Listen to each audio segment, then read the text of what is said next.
Hi everyone, আজকের ভিডিওতে তুমি 6 মিনিটের মধ্যে এসকিউএল এর হায়ার ক্লজ পুরোপুরি বুঝে যাবে। চলো একটা রিয়েল লাইফ সিচুয়েশান দিয়ে শুরু করি। ধরো তুমি একটা কোম্পানিতে ডাটা অ্যানালিসিস্ট হিসাবে কাজ করছো। তোমাদের ডাটাবেজে 50,000 এমপ্লয়িসের ইনফরমেশান আছে। এখন তোমার ম্যানেজার এসে বলল, যাদের স্যালারি 50,000 টাকার বেশি, শুধু তাদের লিস্ট আমাকে দাও। এখন প্রশ্ন হলো, তুমি কি পুরো 50,000 রোজ একজন একজন করে দেখে এই তথ্য বের করবে? অবশ্যই না। তাহলে এসকিউএল কীভাবে বুঝবে যে পুরো টেবিল না দেখে শুধু নির্দিষ্ট কিছু ডাটা ব্যবহার করতে হবে? আর এই কাজটাই করে হায়ার ক্লজ। আচ্ছা, এখন সহজ ভাষায় বলি, হায়ার ক্লজ ব্যবহার করা হয় কোনো কন্ডিশনের উপর ভিত্তি করে ডাটা ফিল্টার করার জন্য। অর্থাৎ পুরো টেবিল থেকে শুধু সেই রোগুলোই রিটার্ন করবে যেগুলো আমাদের কন্ডিশন ম্যাচ করবে। এখন আমরা একটা এক্সাম্পল দেখি। আমি একটা এমপ্লয়িজ টেবিল ব্যবহার করছি। এখন employees ID, name, department, city, age এবং স্যালারি নামে কিছু কলাম আছে। এখন আমি যদি শুধু সেই এমপ্লয়িজ দেখতে চাই যাদের স্যালারি 50,000-এর বেশি, তাহলে লিখব select asterisk from employees where salary is greater than 50,000।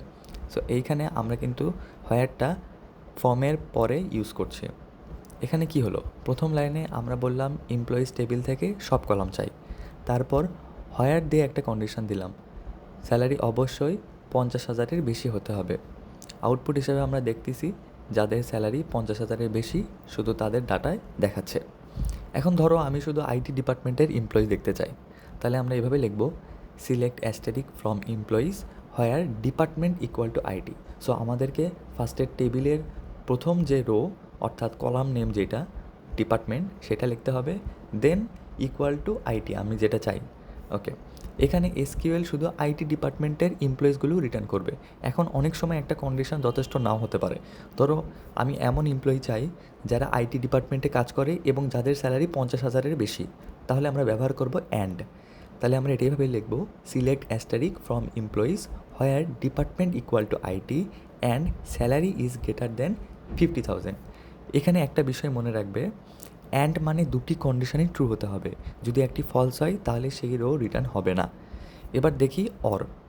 ধরো আমি আইটি ডিপার্টমেন্ট অথবা এইচআর ডিপার্টমেন্ট যে কোনো একটি এমপ্লয়িজ দেখতে চাই, তাহলে আমরা এইভাবে লিখব select asterisk from employees where department equal to IT or department equal to HR.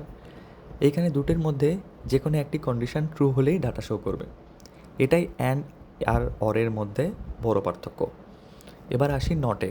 ধরো আমি আইটি ডিপার্টমেন্ট বাদে সব ডিপার্টমেন্ট দেখতে চাই, তাহলে আমরা এইভাবে লিখব select asterisk from employees where department not equal to IT. Not মানে কন্ডিশনের উল্টোটা, অর্থাৎ আইটি বাদে সব ডাটা দেখাবে। এখন ধরো আমি স্যালারি 40,000 থেকে 70,000-এর মধ্যে দেখতে চাই, তাহলে একের পর এক কন্ডিশন না লিখে আমরা ব্যবহার করতে পারি বিটুইন। বিটুইন ইউজ করলে আমরা একটা রেঞ্জ দেখতে পাই। তাহলে আমরা এটা এইভাবে লিখব select asterisk from employee where salary between 40,000 and 70,000। Between মানে একটি নির্দিষ্ট রেঞ্জের মধ্যে ভ্যালু আছে কিনা সেটা চেক করা। আরেকটা গুরুত্বপূর্ণ বিষয়, বিটুইন শুরু এবং শেষ দুটো ভ্যালুকেই ইনক্লুড করে। এখন আসি লাইকে। লাইক ব্যবহার করা হয় প্যাটার্ন সার্চ করার জন্য। ধরো আমি এমন এমপ্লয়ি খুঁজতে চাই যাদের নাম এ দিয়ে শুরু, তাহলে আমরা এইভাবে লিখব select asterisk from employees where name like then a then percentage. So এই পার্সেন্ট মানে এর পরে যত ক্যারেক্টারই থাকুক না কেন সব ম্যাচ করবে, এবং এই পার্সেন্টটা যদি এর আগে লেখা হয় তাহলে আমরা দেখব এর আগে যত ক্যারেক্টারই থাকুক না কেন সেগুলো ম্যাচ করবে। যেমন আহমেদ, আরাফাত, আসিফ সব রিটার্ন করবে যখন আমরা এর পরে পার্সেন্টেজ দিব। কিন্তু আমরা যদি ডি এর আগে পার্সেন্টেজ দিই তাহলে আমরা দেখতে পাবো শুধু আহমেদকে। অর্থাৎ পার্সেন্টেজ আগে দিলে আমরা লাস্ট ক্যারেক্টার দেখতে পাই, পার্সেন্টেজ পরে দিলে আমরা ফার্স্ট ক্যারেক্টার দেখতে পাই।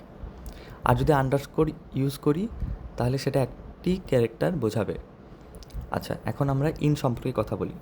ধরো আমি শুধু ঢাকা, চট্টগ্রাম আর রাজশাহী এই 3টি সিটির এমপ্লয়ি দেখতে চাই, তাহলে আমরা এইভাবে লিখব select percent from employees where city in then bracket, then আমরা যে পার্টিকুলার 3টা সিটি দেখতে চাই তার নাম লিখতে হবে। এবং এটা শুধু স্ট্রিংয়ের ক্ষেত্রে ব্যবহার করা হয়। অনেকেই মনে করে এসকিউএল উপর থেকে নিচে এক্সিকিউট হয়, আসলে সেটা হয় না।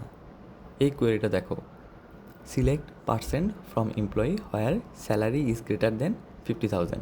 এসকিউএলের লজিক্যাল এক্সিকিউশন অর্ডার হলো প্রথমে ফ্রম কাজ করে, মানে কোন টেবিল থেকে ডাটা আনবে সেটা ঠিক করে, তারপর হোয়ার কাজ করে মানে টেবিলের ডাটা ফিল্টার করে, অ্যান্ড সবশেষে সিলেক্ট হওয়া ডাটা থেকে কোন কলাম দেখাবে সেটা ঠিক করে, অর্থাৎ ফার্স্টে from, then where and then select.